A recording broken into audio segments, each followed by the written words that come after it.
আল্লাহ রাব্বুল আলামিনের বড় দয়া, বড় মেহেরবানি, বড় অনুগ্রহ, যার কারণে আমরা আমাদের জীবনে আরো একটি রমাদান পেয়েছি। তো আমাদের জীবনে অনেকেই অনেক রমজান মাস পেয়েছি, কিন্তু এই রমজানই আমার জীবনের শেষ রমজান হতে পারে। কথা বলেন ঠিক কিনা? এই জন্য এই রমজানকে জীবনের শেষ রমজান ভেবে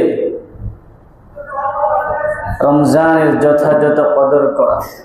আল্লাহ রাব্বুল আলামিন মুমিনকে যত নেক আমল দিয়েছেন, সকল নেক আমলের পিছনে একটা মাকসাদ আছে, উদ্দেশ্য আছে।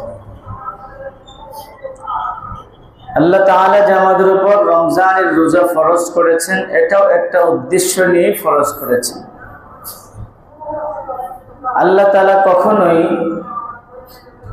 তার মহব্বতের বান্দাদেরকে কষ্ট দিতে চান না। আল্লাহ তাআলা আমাদেরকে অনেক ভালোবাসা দিয়ে, মহব্বত দিয়ে, পৃথিবীর সবচেয়ে সুন্দর অবকাঠামো, অবয়ব, আকৃতি দিয়ে বানিয়েছেন। শুধু তাই নয়, আল্লাহ তাআলা আমাদেরকে সকল মাখলুকাতের উপর শ্রেষ্ঠত্ব দান করেছেন। বলেন সুবহানাল্লাহ। সুতরাং আল্লাহ যাকে এত মহব্বত করে তাকে কি কষ্ট দিতে চান?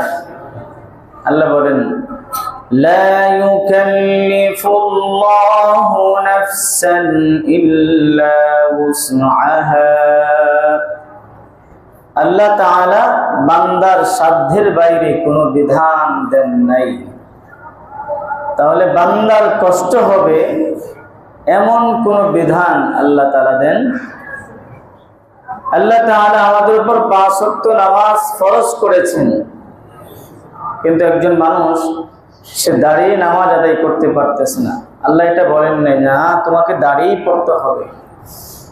আল্লাহ সুযোগ দিয়েছেন, তুমি দাঁড়িয়ে পারো না তাহলে বসেই পড়ো, বসেও পারো না তাহলে শুয়ে পড়ো, শুয়েও পারো না তাহলে ইশারায়ও পড়ো, তারপরে যেন বান্দা কষ্ট না।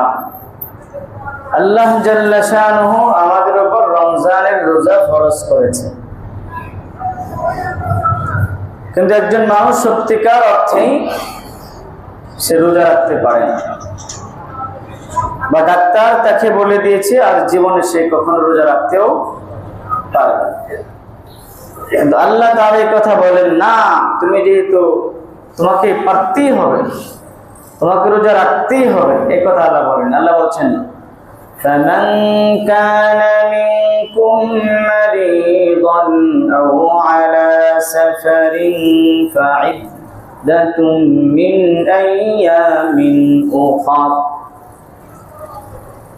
যদি কেউ অসুস্থ হয়ে যায়, এমন অসুস্থ এখন সে যদি রোজা রাখতে চায় তাহলে তার রোগ আরো বেড়ে যাবে, অথবা সে মৃত্যুর ঝুঁকিতে চলে যাবে, অথবা কোনো ব্যক্তি সে সফরে গিয়েছে, 48 মাইলের বেশি দূরে কোথাও সফর করতে গিয়েছে, তাহলে ওই ব্যক্তিকেও আল্লাহ তাআলা সুযোগ দিয়েছেন যে তুমি সাময়িকভাবে রোজা ছাড়তে পারো, এরপরে তুমি একটার পরিবর্তে একটা করে নেবা। আর এমন যদি হয় সে আর রোজা রাখতে পারবে না, এমন বয়োবৃদ্ধ হয়ে গেছে বা এমন অসুস্থ, সে আর জীবনে রোজা রাখতে পারবে না, তো তার ব্যাপারে আল্লাহ তাআলা বলে দিয়েছেন, ওয়া'আলাল্লাযীনা ইউতীকুনাহু ফিদয়াতুন তা'আমু মিসকিন। বলেন সুবহানাল্লাহ। কেউ যদি রোজা না রাখতে পারে সত্যিকার অর্থে, তাহলে প্রতি রোজার পরিবর্তে একটি সাদকাতুল ফিতির আদায় করলেই তার রোজাগুলো আদায় হয়ে যাবে। সুবহানাল্লাহ। তাহলে বলেন, আল্লাহ কি আমাদের কষ্ট দিতে চান? আল্লাহ আমাদের কষ্ট দিতে চান। আমাদেরকে কেন, আমাদের উপরে কেন রোজা ফরজ করেছেন? এই সারাদিন না খেয়ে থাকা, পুরো 1 মাস কিসের জন্য? আমাদের কল্যাণের জন্য। কেন? আল্লাহ বলছেন, يا أيها الذين آمنوا كتب عليكم الصيام كما كتب على الذين من قبلكم لعلكم تتقون হে ইমানদার ব্যক্তিরা, তোমাদের উপর রমজানের রোজাকে ফরজ করা হয়েছে, যেমন ইতিপূর্বেও অন্যান্য জাতির উপর রোজা ফরজ করা হয়েছিল। মাকসাদ একটাই, উদ্দেশ্য একটাই, কারণ একটাই, সেটা হলো যাতে করে তোমরা মুত্তাকি, ক্ষুধাভীরু, পরহেজগার, আল্লাহকে সব সময় ভয় করে চলতে পারো। এই অভ্যাস তোমাদের গড়ে ওঠে। বলেন সুবহানাল্লাহ। মানুষ যদি একজন শুধু আল্লাহ তাআলাকে ভয় করে চলে, তার আর কোনো কিছুর প্রয়োজন নাই। মানুষ যদি মানুষকে ভয় করে চলে, তাহলে মানুষ তো সবসময় তার পাশে থাকবে না। কিন্তু একজন সবসময় তাকে দেখে পাশে থাকে, তিনি কে? আল্লাহ। এই জন্য আল্লাহ চান আমরা যেন রোজা রেখে আল্লাহর প্রতি ভয় আমাদের দিলের মধ্যে সৃষ্টি করে, তৈরি করে। আমরা যেন ক্ষুধা ভীরু হয়ে যাই, আমরা যেন পরহেজগার হয়ে যাই, আমরা যেন আল্লাহ ভীরু হয়ে যাই। কারণ রমজানের রোজাটা একমাত্র আল্লাহকে ভয় করে আমরা রাখি। বলেন, যদি কেউ সেই ঘরের ভিতরে ঢুকে, আর কেউ নাই, পানিও আছে, সবই আছে, সে মনে করেন 2 গ্লাস পানি পান করে ফেললো, দেখবে কেউ? কেউ দেখবে? দেখার কোনো সুযোগ আছে? তাহলে সে যে পানি পান করতেছে না, কাকে ভয় করে? বলেন, কাকে ভয় করে? আল্লাহকে ভয় করে। এইভাবেই আল্লাহর ভয় তৈরি হয়। সে চাইলে খাইতে পারে, সে চাইলে পিপাসা নিবারণ করতে পারে, কিন্তু আল্লাহ তাআলাকে ভয় করে সে পানি পান করে না, খায় না। যে পৃথিবীর কেউ আমাকে না দেখুক, আমাকে যিনি সৃষ্টি করেছেন, আমার মালিক, আমার রব আল্লাহ তাআলা আমাকে সর্বক্ষণ পর্যবেক্ষণ করেন, সবকিছু দেখেন। এই ভয়েই সে পানিও পান করে না, খায়ও। এই জন্য মেরে মুহতারাম হাজরিন, রমাদান মুবারকের যে মাকসাদ, খোদা ভীতি অর্জন করা, আল্লাহর ভয় অর্জন করা। আমরা আল্লাহকে ভয় করে যেরকম ভাবে রোজার সময় কিছু খাই না, ঠিক এরকম ভাবে আল্লাহকে ভয় করে ছোট বড় সব ধরনের গুনাহ থেকেও বিরত থাকা। ঠিক এমনি ভাবে আল্লাহকে ভয় করে আল্লাহ তাআলা আমাদেরকে যত হুকুম আহকাম দিয়েছেন, সেই হুকুম আহকাম গুলো যথাযথভাবে পালন করা। যদি আমরা এটা করতে পারি, তাহলে আমরা আমাদের রোজার মূল যে উদ্দেশ্য, মাকসাদ, তাকওয়া, খোদা ভীতি অর্জন করা, সেটা অর্জন হবে। আল্লাহ তাআলা তৌফিক দান করুন, সকলে বলুন আমিন। আজকে আমি একটু আগে বেড়েই একটি বিষয়ে আলোচনা শুরু করতে যাচ্ছি, সেটা হলো যাকাত।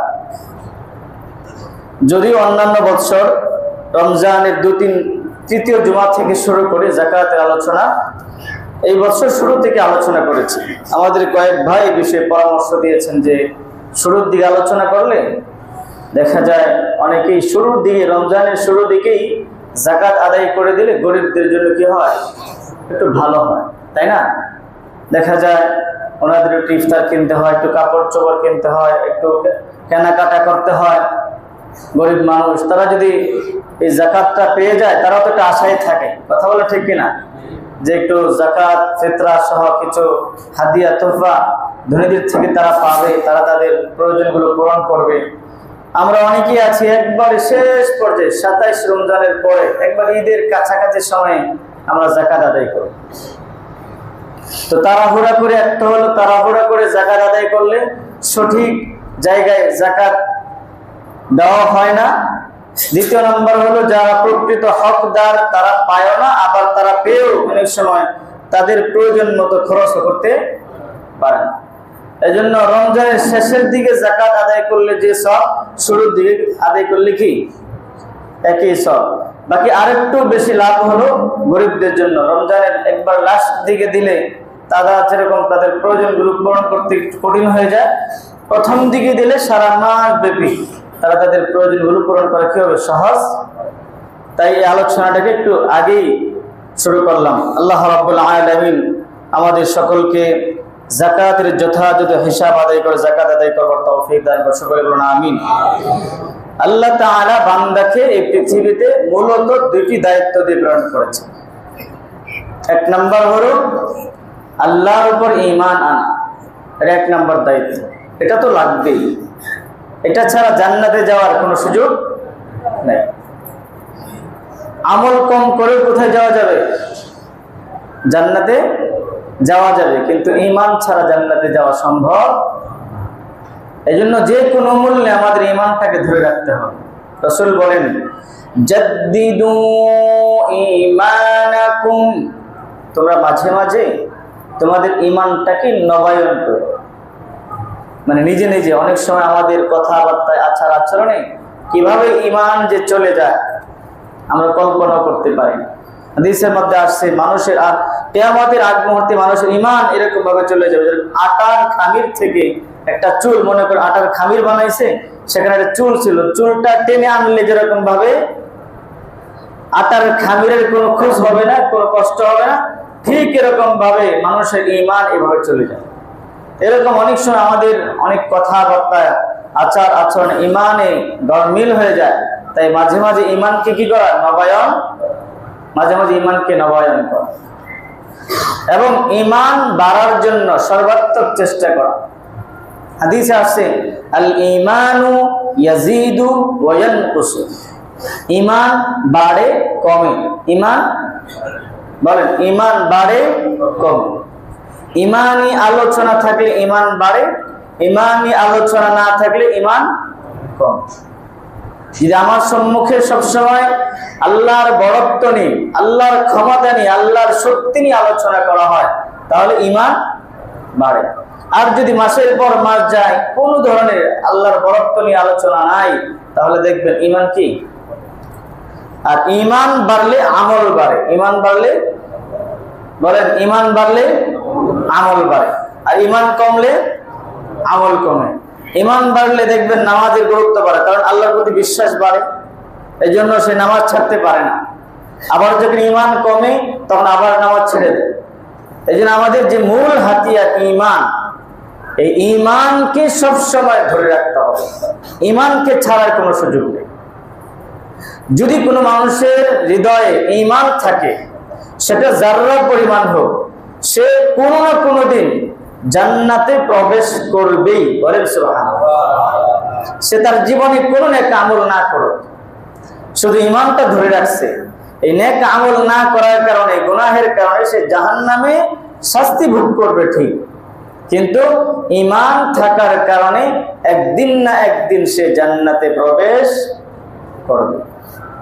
আর কারো দিলে যদি যাররা পরিমাণ ঈমান থাকে, রাসূল বলেছেন আল্লাহ তাআলা তাকে 10 দুনিয়া পরিমাণ একটা জান্নাত দান করবে। বলেন, জোরে বলেন সুবহানাল্লাহ। এই জন্য আমাদের আমল কম হইতে পারে, কিন্তু ঈমানে কম হওয়ার কোনো সুযোগ। আল্লাহ রাব্বুল আলামিন আমাদের ঈমানের মধ্যে শক্তি দান করুন। সকলে বলুন আমিন। দ্বিতীয় নম্বর দায়িত্ব হলো আমল। দ্বিতীয় নম্বর দায়িত্ব কি? কুরআনুল কারীমের মধ্যে আল্লাহ রাব্বুল আলামিন বান্দাকে অনেক পুরস্কার দিবেন বলে ওয়াদা করেছেন, দুটি দায়িত্বের বিপরীতে। এক নম্বর হলো ঈমান, দ্বিতীয় নম্বর হলো আমল। আল্লাহ তাআলা আমাদের জন্য জান্নাত সৃষ্টি করেছেন। জান্নাত সহ 8টি জান্নাত, এর মধ্যে সবচেয়ে সেরা জান্নাত হলো জান্নাতুল ফিরদাউস। জান্নাতুল, রাসূল সাল্লাল্লাহু আলাইহি ওয়াসাল্লাম বলেছেন, তোমরা যখন আল্লাহ তাআলার কাছে জান্নাত চাইবা তখন অবশ্যই জান্নাতুল ফিরদাউস চাইবা। জান্নাতুল ফিরদাউস, আল্লাহ বলেন জান্নাতুল ফিরদাউস কাদেরকে দেওয়া হবে? ইন্নাল্লাযীনা আমানু ওয়া আমিলুস সালিহাতি কানাত লাহুম জান্নাতুল ফিরদাউস, নিশ্চয় যারা ঈমান আনবে, নেক আমল করবে, আল্লাহ তাআলা তাদের জন্যই জান্নাতুল ফিরদাউস সৃষ্টি করে রেখেছেন। বলেন সুবহানাল্লাহ। সুতরাং আমরা যদি জান্নাতুল ফিরদাউস চাই, সবচেয়ে সেরা মানের, উন্নত মানের জান্নাত পেতে চাই, আমাদেরকে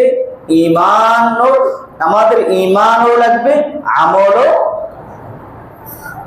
আমলের মধ্যে সব আমল অন্তর্ভুক্ত। নামাজ, রোজা, হজ, যাকাত, নফল ইবাদত, এই সবগুলো আমলের অন্তর্ভুক্ত। এই আমলগুলো বিভিন্ন ভাগে বিভক্ত। কিছু আমল আছে মানুষের দেহের সাথে সম্পর্কিত, যেমন নামাজ, রোজা। কিছু আমল আছে মানুষের অর্থের সাথে, টাকা পয়সার সাথে সম্পর্কিত, যেরকম যাকাত, সাদকাতুল ফিতর। কিছু আমল আছে মানুষের দেহ এবং টাকা উভয়টার সাথে সম্পর্কিত, যেরকম হজ করতে গেলে যেরকম কষ্ট হয়, এরকম ভাবে কি অর্থ ব্যয় হয়। মানুষের দেহের সাথে সম্পর্কিত ইবাদতের মধ্যে সবচেয়ে গুরুত্বপূর্ণ ইবাদত হলো নামাজ, আর অর্থের সাথে সম্পর্কিত ইবাদতের মধ্যে সবচেয়ে গুরুত্বপূর্ণ ইবাদত হলো যাকাত। সবচেয়ে গুরুত্বপূর্ণ ইবাদত কি? যাকাত। এই দুইটা আমলকে একজন প্রকৃত মুমিন মুসলমান হওয়ার আলামত বর্ণনা করা হয়েছে। এবং কেউ যদি এই দুইটা আমল, অর্থাৎ নামাজ আর যাকাত, এই দুইটি আমল যথাযথভাবে পালন করে, তাহলে আল্লাহ রাব্বুল আলামিন ওই মুমিন মুসলমানকে বিভিন্ন রকমের পুরস্কার দেওয়ার। ওয়া আকিমুস সালাহ ওয়া আতুজ যাকাত, তোমরা নামাজ কায়েম করো, যাকাত আদায় করো। যারা এই দুইটা কাজ করবে, ওয়ামা তুকদ্দিমু লিআনফুসিকুম, তারা এই দুটি কাজ করলো মানে তারা নিজের কল্যাণের জন্য এই দুটি কাজ করলো। মিন খাইরিন তাজিদুহু ইনদাল্লাহ, এই যে তারা দুইটা কল্যাণময় ভালো কাজ করলো, এর যথাযথ প্রতিদান তারা আল্লাহ তাআলার কাছে পাবে। এমনি ভাবে আল্লাহ রাব্বুল আলামিন কোরআনুল কারীমের মধ্যে যারা ঠিকমতো যাকাত আদায় করে, নামাজ আদায় করে, তাদের ব্যাপারে আল্লাহ বলেন, ওয়াল মুকিমিনাস সালাতা ওয়াল মুতুনাজ যাকাতা ওয়াল মুমিনুনা বিল্লাহি ওয়াল ইয়াউমিল আখির উলাইকা সানুতিহিম আজরান আযীমা। যারা নামাজ কায়েম করে, যাকাত আদায় করে, আল্লাহর উপর ঈমান আনে, আখিরাতের উপর ঈমান আনে, আল্লাহ বলেন উলাইকা সানুতিহিম আজরান আযীমা, আল্লাহ তাদেরকে মহা পুরস্কার দান করবেন। বলেন সুবহানাল্লাহ। এইজন্য প্রিয় হাজিরিন, নামাজ এবং যাকাত এই দুইটি ছাড়া কখনো একজন ঈমানদার প্রকৃত ঈমানদার হতে পারে না। আল্লাহ রাব্বুল আলামিন কোরআনুল কারীমে নামাজ এবং যাকাতের ব্যাপারে অনেক গুরুত্ব দিয়েছেন। আল্লাহ তাআলা বলেন, ওয়া আকামাস সালাতা ওয়া আতাজ যাকাতা ওয়াল মুতুনা বিআহদিহিম ইদা আহাদু। যারা নামাজ কায়েম করে, যাকাত আদায় করে এবং আল্লাহ তাআলার সাথে দেওয়া অঙ্গীকার সমূহ যথাযথভাবে পালন করে, তারাই হলো সত্যবাদী, তারাই হলো মুত্তাকি। তারাই সত্যবাদী, তারাই কি? মুত্তাকি। এমনি ভাবে আল্লাহ রাব্বুল আলামিন প্রকৃত আল্লাহর বন্ধু কারা, সেক্ষেত্রে আল্লাহ তাআলা নামাজ এবং যাকাতের কথাই বলেছেন। আল্লাহ বলেন, ইন্নামা ওয়ালিয়ুকুমুল্লাহু ওয়া রাসূলুহু ওয়াল্লাযীনা আমানুল্লাযীনা ইউকিমুনাস সালাতা ওয়া ইউতুনাজ যাকাতা ওয়া হুম রাকিউন। নিশ্চয়ই তারাই হলো আল্লাহর বন্ধু, রাসূলের বন্ধু, প্রকৃত মুমিনদের বন্ধু, যারা নামাজ আদায় করে, যাকাত আদায় করে এবং রুকুকারীদের সাথে রুকু করে, তারাই হলো আল্লাহর বন্ধু, রাসূলের বন্ধু। এমনি ভাবে আল্লাহ রাব্বুল আলামিন মসজিদ আবাদকারীদের পরিচয় দিতে গিয়ে আল্লাহ বলেন, কারা মসজিদ আবাদ করে। কারা মসজিদের খোঁজ খবর রাখে? সেক্ষেত্রে আল্লাহ বলেন, ইন্নামা ইয়ামুরু মাসাজিদাল্লাহি মান আমানা বিল্লাহি ওয়াল ইয়াউমিল আখির ওয়া আকামাস সালাতা ওয়া আতাজ যাকাতা ওয়া লাম ইয়াখশা ইল্লাল্লাহ। নিশ্চয়ই মসজিদ আবাদ তারাই করে যারা নামাজ কায়েম করে, যাকাত আদায় করে এবং আল্লাহ তাআলা ছাড়া অন্য কাউকে ভয় পায়। তাহলে মসজিদ আবাদকারীদের পরিচয় দিতে গিয়েও কিসের কথা বলেছেন? নামাজ কায়েম করা, যাকাত আদায় করা। যাদের উপর যাকাত ফরজ, আল্লাহ রাব্বুল আলামিন যাদের উপর অনুগ্রহ করেছেন, মায়া করেছেন, মেহেরবানি করেছেন, এই সম্পদের কারণে মানুষ কত সম্মানে থাকে, কত সুখে থাকে, কত ভালো থাকে। কত মানুষ আছে টাকা পয়সা না থাকার কারণে কত অবহেলার শিকার হয়, কত লাঞ্ছনার শিকার হয়, কত অপমানের শিকার হয়। কথা বলে ঠিক কিনা? আল্লাহ বলছেন এই সম্পদটা হলো একমাত্র আল্লাহ তাআলার দয়া, মেহেরবানি।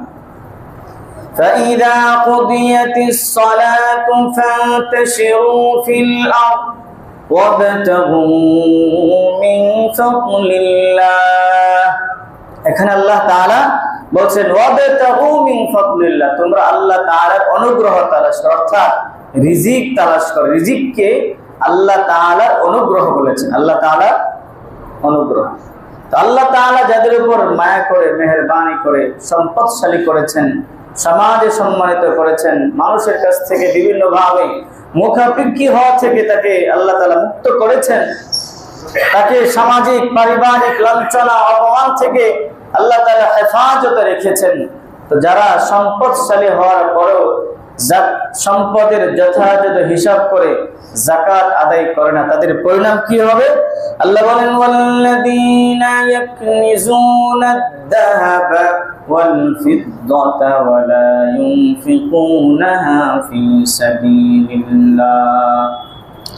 যাদেরকে আল্লাহ রাব্বুল আলামিন সম্পদ দান করেছেন, সম্পদের যাকাত আদায় না করে শুধু জমাই করে আল্লাহর রাস্তায় সেগুলো খরচ করে না।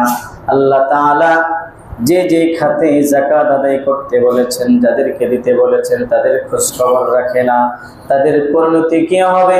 ইয়াউমা ইউহমা আলাইহা ফি নারি জাহান্নামা ফাতুকওয়া বিহা জুনুবুহুম ওয়া যুহুরুহুম হাযা মা কানাসতুম লিআনফুসিকুম ফাযুকু মা কুনতুম তাকনিজুন। যারা তাদের সম্পদের যথাযথ হিসাব করে যাকাত আদায় করে না, এই সম্পদে কাল কিয়ামতের ময়দানে তার শাস্তির কারণ হয়ে যাবে। এগুলোকে আল্লাহ তাআলা আগুন দিয়ে পোড়াবেন, পুড়িয়ে তার শরীরের বিভিন্ন অঙ্গ প্রত্যঙ্গে সেক দিবেন আর বলবেন ফাযুকু মা কুনতুম তাকনিজুন। যেগুলো শুধু জমাই করে রাখতে, এগুলোর হক আদায় করতে না, আজ এটার স্বাদ তুমি ভোগ করো। এজন্য প্রিয় হাজরিন, সম্পদ আল্লাহ দিয়েছেন, আবার এটার কারণে যদি আপনার আখিরাতের ময়দানে জাহান্নামের কারণে শাস্তি পাইতে হয়, তাহলে এর মতো বোকামি আর কিছু হতে পারে না। দুনিয়াতে শুধু জমাই করলাম, দুনিয়াতে ভোগ করলাম না, এটার কারণে আখিরাতে কোনো সুফল পাইলাম না, এই কারণে আখিরাতে কি পাইলাম? শাস্তি পাইলাম। কখনো বুদ্ধিমান ব্যক্তির কাজ হতে পারে। এমনি ভাবে আল্লাহ রাব্বুল আলামিন বলেন, কাল কিয়ামতের ময়দানে জান্নাতীরা জাহান্নামীদেরকে জিজ্ঞাসা করবে, মা সালাকাকুম ফি সাকার? قالوا لم نك من المصلين ولم نك نطعم المسكين وكنا نخوض مع الخائضين। জান্নাতীরা জিজ্ঞাসা করবে, কি ভাই তুমি জাহান্নামে কেন? তোমাকে দেখতাম তুমি খুব ভালো ছেলে, দুনিয়াতে খুব আরাম আয়েশে ছেলে। তখন সে বলবো যে আমরা তো নামাজ পড়তাম না। ক্বালু লাম নাকু মিনাল মুসাল্লিন। এক নম্বর উত্তর দিবে, ক্বালু লাম নাকু মিনাল মুসাল্লিন, আমরা নামাজ আদায় করতাম, যার কারণে আজকে আমরা জাহান্নামী। আর কি? ওয়ালাম নাকু নুতঈমুল মিসকিন, আমরা অসহায় এতিম মিসকিনদেরকে খাবার দিতাম না, আমাদের উপর যাকাত ফরজ হয়েছিল। যাকাত যারা প্রকৃত হকদার ছিল, পাওনাদার ছিল, তাদেরকে যাকাত আমরা ঠিকমতো আদায় করতাম না, যার কারণে আমরা জাহান্নাম। কোথায়? এই জন্য প্রিয় হাজির, দুনিয়ার জীবন হচ্ছে ক্ষণস্থায়ী জীবন। দুনিয়ার জীবন কি? আপনি সুখে থাকেন আর দুঃখে থাকেন, একদিন কিন্তু এই দুনিয়া ছেড়ে বিদায় নিতেই। আজ থেকে 100-200 বছর পূর্বে যারা আমাদের দেশের জমিদার ছিল, বড় বড় জমিদার, এই যে রাজবাড়িগুলো আছে না, কোন অস্তিত্ব আছে? কত সুখ শান্তিতে আরাম এসেছিল। আজকে আমি যেগুলো ভাবতেছি 100-200 বছর 300 বছর পরে এগুলো থাকবে কিনা আল্লাহ তাআলা ভালো জানে। কিন্তু আমি যে আমার জীবদ্দশায় যা করে যাব তার যথাযথ যদি ভালো করি পুরস্কার পাওয়ার, যদি অন্যায় করি শাস্তিও আমাকে পেতে হবে।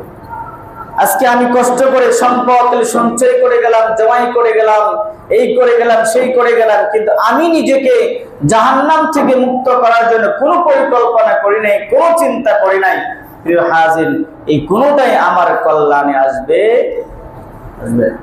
লা তাজিরু ওয়াজিরাতুন উযরা উখরা, কাল কিয়ামতের ময়দানে কেউ কারো পাপের বোঝা বহন করবে না। আমি যাকাত আদায় না করলে এগুলো জমা করে আমাদের সন্তানদের জন্য রেখে গেলাম। এই যে যাকাত আদায় করলাম না, শুধু সন্তানের জন্য চিন্তা করলাম, খালি ভবিষ্যৎ প্রজন্মের জন্য চিন্তা করলাম, আমি যে জাহান্নাম থেকে মুক্ত হওয়ার চেষ্টা করলাম না, আমার সন্তানরাও কিন্তু কাল কিয়ামতের ময়দানে পরিচয় দিবে। আল্লাহ বলেন, ইয়াউমা ইয়াফিরুল মারউ মিন আখিহি ওয়া উম্মিহি ওয়া আবিহি ওয়া সাহিবাতিহি ওয়া বানিহি লিকুল্লি ইমরিইন মিনহুম ইয়াউমাইযিন শা'নুন ইউগনি। যেই সন্তানাদের জন্য, যেই পরিবারের জন্য আমি আমার সম্পদের যথাযথ হক আদায় করি না, যাকাত আদায় করি না, সদকাতুল ফিতর আদায় করি না, আমার সম্পদের মধ্যে গরিব মিসকিন অসহায় অভাবী মানুষের হক ছিল, তাদের খোঁজ খবর রাখি নাই, সেই সন্তানরাই কাল কিয়ামতের ময়দানে আমার থেকে পলায়ন করবে। আমার স্ত্রী আমার থেকে পলায়ন করবে, আমার মা বাবা আমার থেকে পলায়ন করবে, কেউ কারো পরিচয় দিবে না। সবারই জবানে এক কথাই উচ্চারিত হবে, ইয়া নফসি ইয়া নফসি ইয়া নফসি। হায় আমার কি হবে, আমার কি হবে, আমার কি হবে। এই জন্য প্রিয় হাজরিন, সম্পদের যথাযথ হক আদায় করা বুদ্ধিমান ব্যক্তির কাজ হলো নিজেকে জাহান্নাম থেকে মুক্ত করা। অনেক মা বাবা এরকম আছে, অনেক মা বাবা এরকম আছে, সে আয় উপার্জন করতে গিয়েও কোনো চিন্তা ফিল করে না, হারাম হালালের তফাৎ করে না, শুধু চিন্তা করে আমার সন্তানের জন্য একটা বাড়ি করে দিতে হবে, গাড়ি করে দিতে হবে, অমুক জায়গায় জায়গা লাগবে, এটা করতে হবে, সেটা করতে হবে, এগুলো চিন্তা করে। কিন্তু সে যে টাকা উপার্জন করতেছে কোনো ধরনের হালাল হারামের তফাৎ নাই, ভ্রুক্ষেপ নাই। এই যে আমি আমার সন্তানের জন্য হারামের পথে পা দিলাম, এই সন্তানকে কিয়ামতের ময়দানে আমাকে জাহান্নাম থেকে মুক্ত করতে পারবে? এই জন্য লা তাজিরু ওয়াজিরাতুন উযরা উখরা, কেউ কারো পাপের বোঝা বহন করবে না। আমি যদি অন্যায় ভাবে সঞ্চয় করি, আমি যদি হারাম ভাবে উপার্জন করি, সেটার শাস্তি আমাকেই ভোগ করতে হবে, আমার সন্তান ভোগ করবে। দুনিয়াতে তো ভোগ করে না। এই যে কত কিছু আগে বলছিলাম যে আবেদ আলী প্রশ্ন ফাঁস করে কোটি কোটি টাকা ইনকাম করছে, এখন তার ছেলে ভোগ করতেছে। ছেলেকে জেলখানায় নিয়ে গেছে, গ্রেফতার করছে। এখন ছেলে বলে আমার বাবাই অন্যায় ভাবে উপার্জন করছে, আমি এটার জন্য শাস্তি ভোগ করো, ভোগ করলে আমার বাবা ভোগ করো। দুনিয়ায় যদি অবস্থা হয়, তাহলে কিয়ামতের ময়দানে কঠিন অবস্থায় কি হবে? অবশ্যই আমাদের সন্তানদের জন্য কিছু করে দিতে হবে। হাদিসের মধ্যে আসছে, প্রকৃত বাবা মা বাবার একটা পরিচয় হলো যারা তাদের জীবদ্দশায় তাদের সন্তানদের জন্য এমন এতটুকু সম্পদের হালাল ভাবে ব্যবস্থা করে যায়, যাতে করে মা বাবার ইন্তেকালের পর এই সন্তান কাহার কাছে মুখাপেক্ষী না হতে। এটা তো একজন মা বাবার দায়িত্ব, কিন্তু এটা কিভাবে হতে হবে? হালাল ভাবে হতে হবে। কিভাবে হতে হবে? আমার সম্পদের যথাযথ হক আদায় করে হতে হবে। আল্লাহ রাব্বুল আলামিন আমাদেরকে, যাদেরকে আল্লাহ তাআলা সম্পদ দান করেছেন, সম্পদের যথাযথ হিসাব করে যাকাত আদায় করবার তৌফিক দান করুন। সকলে বলুন আমিন। যাকাত আদায় করার ক্ষেত্রে অনেকগুলো বিষয়, যেহেতু অত্যন্ত গুরুত্বপূর্ণ একটি আমল, এটি হিসাব করে বুঝে শুনে তারপরে যাকাত আদায় করতে হয়। আমরা যাকাত কাদেরকে দিব, কতটুকু সম্পদ হলে যাকাত দিতে হয়, কি কি সম্পদের উপর যাকাত আসে, এরকম কতটুকু টাকা ঋণ থাকলে যাকাত আসে, লোন নিলে এটা যাকাত টাকা থেকে মাইনাস হয় কিনা, অনেক মাসআলা মাসাইল আছে। এগুলো আমাদের যার যেটা প্রয়োজন অবশ্যই তো জেনে নিব। তাছাড়া সংক্ষিপ্ত ভাবে কিছু আপনাদের সম্মুখে পেশ করা হচ্ছে। প্রথম নম্বর হলো, যাকাত ফরজ হয় মূলত চারটি জিনিসের উপর। এক নম্বর হলো সোনা, 2 নম্বর রূপা, 3 নম্বর নগদ অর্থ, 4র্থ নম্বর হলো ব্যবসায়িক পণ্য, 5ম নম্বর আরেকটি আছে, সেটা হলো নিয়ম অনুযায়ী, শরীয়তের নিয়ম অনুযায়ী গৃহপালিত পশু।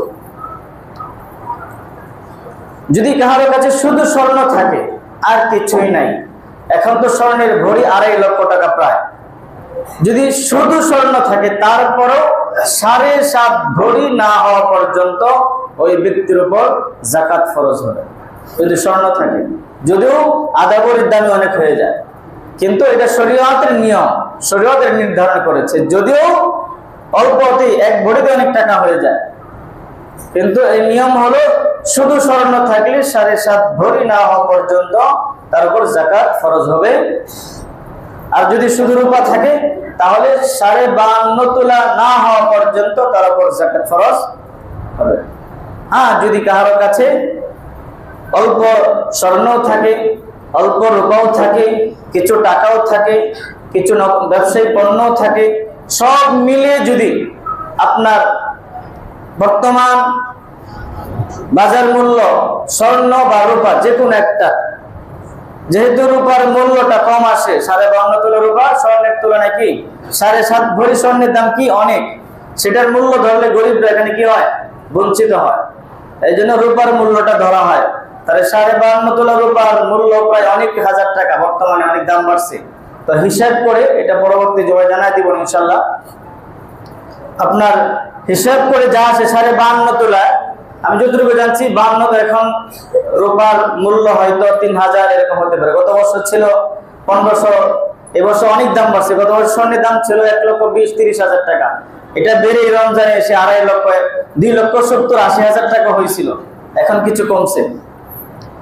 তাহলে স্বর্ণ বা রূপা, যেহেতু এখানে আমাদের গরিবদের কল্যাণের চিন্তা করি, তাই রূপার মূল্যটা ধরে 52.5 তোলা রূপার মূল্যের পরিমাণ টাকা যদি কারো কাছে থাকে এবং এর উপর যদি 1 বছর অতিবাহিত হয়, যেরকম গত রমজানে কারো কাছে 1 লক্ষ টাকা ছিল, এই রমজানে এসেও তার কাছে 1 লক্ষ টাকা বা তার চেয়ে বেশি হয়েছে, তাহলে তার উপর এই টাকা হিসাব করে কি করতে হবে, যাকাত আদায় করতে হবে।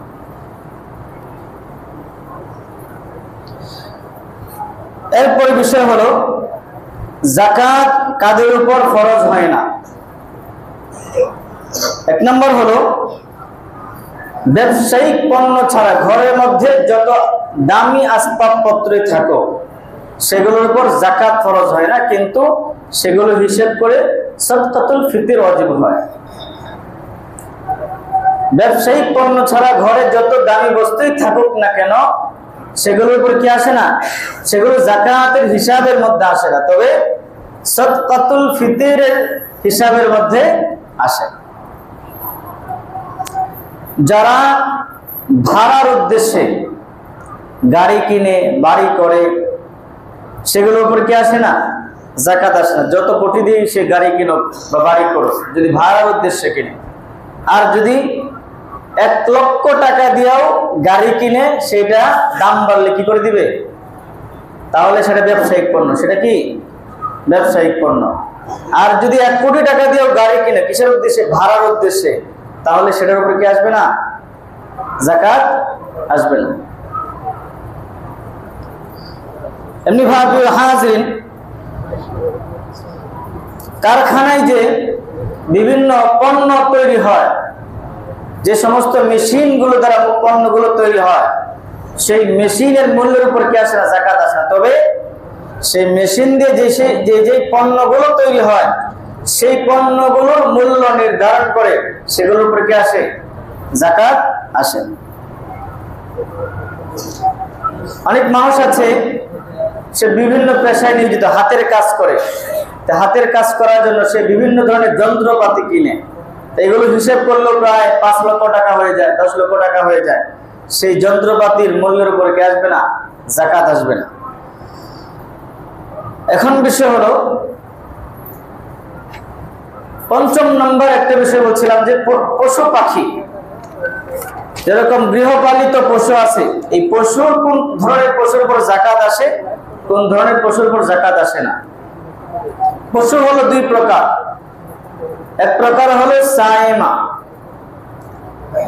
সাইমা বলা হয় যে সমস্ত পশুগুলো 6 মাসের অধিক মাঠে বিচরণ ক্ষেত্রে, যেখানে ঘাস আছে সেখানেই বিচরণ করে, ঘাসকেই লালিত পালিত হয়। মালিকের আলাদা এই পশুর পিছনে খরচ করতে হয় না। সেই পশু সমূহের উপর কি আসে? যাকাত আসে। আরেক ধরনের পশু আছে যেগুলো গড়েই গৃহপালিত হয়, অর্থাৎ মালিক তার টাকা পয়সা খরচ করে বিভিন্ন খাবার দাবার কিনে তাদেরকে খাওয়াইতে হয়, পশুগুলোকে খাওয়াইতে হয়। এই ধরনের পশু যদি 6 মাসের অধিক মালিক যদি এই পশুগুলোকে নিজের অর্থ ব্যয় করে লালন পালন করতে হয়, তাহলে এই পশুগুলোর উপর কি আসে না? যাকাত। ঋণ আর লোন এক জিনিস না। ঋণ নেওয়া হয়, মানুষ বিপদে পড়ে ঋণ নেয়। আর লোন হলো মানুষ তার ব্যবসাকে আরো উন্নত করার জন্য কিনে লোন নেয়। তাহলে আমার সম্পূর্ণ টাকা থেকে ঋণ নিলে, বিপদের পরে ঋণ নিলে, সেটা আমার সম্পূর্ণ টাকা থেকে মাইনাস হবে। যেরকম আমি হঠাৎ করে অসুস্থ হয়ে গেছিলাম, একজনের কাছ থেকে 1 লক্ষ টাকা ঋণ নিয়েছিলাম। তো আমার যাকাতের সময় হয়েছে, টাকাটা এখনো পরিশোধ করি নাই। তো আমি হিসেব করে দেখলাম আমার 5 লক্ষ টাকার মাল আছে। তো 5 লক্ষ টাকা থেকে যেহেতু 1 লক্ষ টাকা আমি ঋণ নিয়েছিলাম, এই 1 লক্ষ টাকা মাইনাস হয়ে যাবে। এখন কয় লক্ষ টাকা যাকাত দিতে হবে? 4 লক্ষ টাকা। আর যদি কি এরকম হয় যে তার 5 লক্ষ টাকা বা 10 লক্ষ টাকা আছে, হিসাব করে দেখছে, কিন্তু সে একটা গাড়ি নিছে, 5 লক্ষ টাকা লোন করে গাড়ি নিয়েছিল, তার কাছে আগে কিন্তু কয় লক্ষ টাকা ছিল? মনে করুন 5 লক্ষ টাকা ছিল যাকাত দেওয়ার মতো। তো এখন সে আরো 5 লক্ষ টাকা নিছে, কিসের জন্য? গাড়ি কেনার জন্য লোন নিছে। তো যেহেতু গাড়ি কিনছে 5 লক্ষ টাকা দিয়ে, এটা তো সে ভাড়ার উদ্দেশ্যে কিনছে, এই গাড়ির উপর তো আর মূল্যের উপর তো যাকাত আসবে না। এটাতে যে ইনকাম হয়, ইনকামের উপর যাকাত আসবে। এখন সে কি চিন্তা করলো, আমি তো 5 লক্ষ টাকা ব্যাংকের কাছে ঋণী, সুতরাং আমার তো 5 লক্ষ টাকা মালিক, যেহেতু আমার উপর আর কিনা যাকাত খরচ হয় না। এরকমটা না। যদি লোন নিয়ে থাকে 5 লক্ষ টাকা, এই 5 লক্ষ টাকা তার মূল ধন থেকে কি হবে না? মাইনাস হবে না। তার 5 লক্ষ টাকা হিসাব করে কি করতে হবে? যাকাত আদায় করতে হবে। এই জন্য এই বিষয়গুলো আমাদের খেয়াল রাখতে হবে। ঋণ আর লোন কিনা এক না। আমি যদি 50 লক্ষ টাকার লোনও নেই, তারপরে সেটাও আমার মূল টাকা থেকে ওই টাকার কারণে মাইনাস হবে। এরপরে প্রিয় হাজির, যাকাত কাদেরকে দেওয়া যায় না? যাকে তাকে যাকাত দিলে যাকাত আদায় হবে না। যারা প্রকৃত যাকাত নেওয়ার মতো যোগ্য, উপযুক্ত, তাদেরকে খুঁজেই যাকাত আদায় করতে হবে। যেরকম মা বাবাকে যাকাত দেওয়া যায় না, নিজের স্ত্রীকে যাকাত দেওয়া যায় না, নিজের ছেলে মেয়েদেরকে যাকাত দেওয়া যায় না, এরকম ভাবে মালদার ব্যক্তিকে যাকাত দেওয়া যায় না। মালদার ব্যক্তির নাবালেগ সন্তানকে যাকাত দেওয়া যায় না, তবে সম্পদশালী ব্যক্তির বালেগ সন্তানকে যাকাত দেওয়া যায়। কারণ সন্তান যখন বালেগ হয়ে যায়, তখন কিন্তু আর এই সন্তান মা বাবার অধীনস্থ থাকে না। এই জন্য অনেক মাদ্রাসাগুলোতে আপনারা দেখবেন গোরাবা ফান্ড আছে, এতিমখানা আছে, সেখানে বালেগ ছাত্ররাও, সম্পদশালী মানুষ তার ছেলেরাও সেখানে পড়াশোনা করে, গোরাবা ফান্ডের থেকে সে বিভিন্ন ধরনের সুযোগ সুবিধা গ্রহণ করে। কারণ মালদার ব্যক্তির, সম্পদশালী ব্যক্তির বালেগ সন্তান যাকাত নিতে পারবে, কিন্তু নাবালেগ সন্তান যাকাত নিতে পারবে না। তো যাকাত আমরা কাদেরকে আদায় করব? আল্লাহ তাআলা কোরআনে বলে দিয়েছেন, ইন্নামাস সাদাকাতু লিল ফুকারাই ওয়াল মাসাকিন ওয়াল আমিলিনা আলাইহা। এখানে অনেক ব্যক্তির কথা বলছেন, ফকিরকে যাকাত দিবে, মিসকিন। ফকির আর মিসকিন এক না। ফকির বলা হয় যার কোনো সম্পদ নাই, এটা ফকির বলা হয়। আর মিসকিন বলা হয় তার কিছু না কিছু আছে, কিন্তু সে কি নয়, যাকাত দেওয়ার মতো সম্পদ তার কাছে নাই, তাকে মিসকিন বলা হয়। এরকম ভাবে প্রিয় হাজিরিন, যারা যাকাত উঠানোর কাজে নিয়োজিত, ইসলামিক রাষ্ট্র হলে যাকাত উঠানোর জন্য সম্পদশালীদের কাছ থেকে যাকাত ওঠানোর জন্য আলাদা একটা বাইতুল মাল থাকে, সেখানে যাকাত সঞ্চিত হয়, জমা করা হয়। এই যাকাত উঠানোর জন্য আলাদা লোক নিয়োগ দেওয়া হয়, তাদেরকে এই যাকাতের অর্থ থেকে কি দেওয়া যাবে? বেতন দেওয়া যাবে।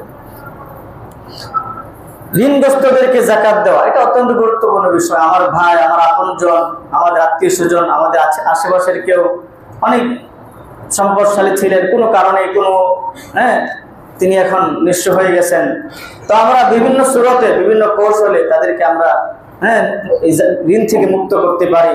এটা অত্যন্ত ভালো জিনিস। আমরা যাকাত দিব, এটা তো কখনোই বলা উচিত হবে না যে যাকাতের টাকা আপনাকে দিচ্ছি, তখন তো এটা ওনার জন্য অসম্মানের কারণ হবে। অবশ্য বিভিন্ন ভাবে, বিভিন্ন অজুহাতে তাকে আমরা এটা পরিশোধ করার চেষ্টা করবো, দিয়ে দেওয়ার চেষ্টা করবো, দেখা যাবে উনি অনেক বড় একটা কঠিন মুসিবত থেকে মুক্ত হয়ে যাবে। মুসাফিরদেরকে আপনার যাকাত দেওয়া যাবে। একজন মানুষ চট্টগ্রাম থেকে আসছে, এসে উনি নিঃস্ব হয়ে গেছে, এখন আর কোনো কিছু হইতেছে না, তখন এই বাড়িতে উনি অনেক টাকার মালিক, কিন্তু এখানে ওনার কাছে কিছু নেই, তাকেও যাকাত দেওয়া যাবে। নিজের ভাই, নিজের বোন, নিজের মামা খালু, অর্থাৎ মনে রাখলে হবে মা বাবা, নিজের ছেলে মেয়ে, স্বামী স্ত্রী ছাড়া অন্যান্য যে আপনজন আছে তাদেরকে কি দেওয়া যাবে? যাকাত দেওয়া যাবে। এমনকি নিজের শ্বশুরকে যাকাত দেওয়া যাবে, নিজের শ্বশুরের, নিজের স্ত্রীর আত্মীয় স্বজন আছে সকলকে যাকাত দেওয়া যাবে, কোনো সমস্যা নেই। নিজের মা বাবা, স্বামী স্ত্রী, ছেলে মেয়ে ছাড়া সকলকে যাকাতের অর্থ দেওয়া যাবে। বাকি আমরা যে যাকাত দিব, যাকাত দেওয়ার ক্ষেত্রে সর্বোত্তম জায়গা কোনটি? সর্বোত্তম জায়গা হলো মাদ্রাসাগুলোতে যাকাতের অর্থ প্রদান করা। এখানে দিলে দুইটি লাভ। কারণ আমরা জানি মাদ্রাসার অধিকাংশ ছেলে মেয়েরাই আপনার গরিব থাকে, অসহায় থাকে। তো আলহামদুলিল্লাহ মাদ্রাসাগুলো সমাজের অসংখ্য অগণিত গরিব, অসহায়, মিসকিন, এতিমদেরকে লালন পালন করতেছে। এইটা দরকার ছিল সরকারের। সরকারের দায়িত্ব ছিল এদেরকে সর্বাধিক সহযোগিতা করে তাদেরকে লালন পালন করা। কিন্তু আলহামদুলিল্লাহ কওমি মাদারিসগুলো বিভিন্ন ভাবে এই এতিম, অসহায়, দুর্বল মানুষদেরকে লালন পালন করে। শুধু লালন পালনই করে না, এদেরকে একজন আদর্শ মানুষ, ভালো মানুষ, সামাজিক মানুষ হিসেবে গড়ে তোলার জন্য সর্বাত্মক চেষ্টা করে। সুতরাং মাদ্রাসাগুলোতে যাকাত দিলে, দান সদকা করলে দুইটা লাভ। এক নম্বর হলো ইলমে দ্বীন অর্জন করার ক্ষেত্রে সহযোগিতা করার লাভ। দ্বিতীয় নম্বর হলো আমি যে যাকাত আদায় করলাম, এটা আলাদা লাভ। যাকাত আদায় করার একটা সব। দ্বিতীয় নম্বর হলো ইলমে দ্বীন অর্জন করার ক্ষেত্রে সহযোগিতা করার সব, দুই সব। দ্বিতীয় নম্বর উত্তম হলো নিজের আত্মীয় স্বজন যারা আছে তাদেরকে যাকাত আদায় করা। তৃতীয় নম্বর হলো নিজের আত্মীয়, নিজের বন্ধু বান্ধব, পাড়া প্রতিবেশী যারা আছে তাদেরকে যাকাত আদায় করা। এই ছিল সংক্ষিপ্ত যাকাত সম্পর্কে আলোচনা। আরো বিস্তারিত আলোচনা আছে। আমাদের যার যে মাসআলাটা প্রয়োজন হয় অবশ্যই বিজ্ঞ উলামা একরামদের কাছ থেকে জেনে বুঝে আমরা আমাদের সম্পদের যথাযথ হিসাব করে যাকাত আদায় করার চেষ্টা করব ইনশাআল্লাহ। অত্র এলাকায় অনেক প্রতিষ্ঠান আছে, আপনারা যেখানে ভালো মনে হয় যাকাত আদায় করতে পারেন। আর যদি মনে করেন আমার কাছে দিতে পারেন, আমার কয়েকটা মাদ্রাসার সাথে সম্পর্কিত আছে, আমি আপনাদের এই আমানত যথাযথ পৌঁছে দেওয়ার চেষ্টা করব ইনশাআল্লাহ।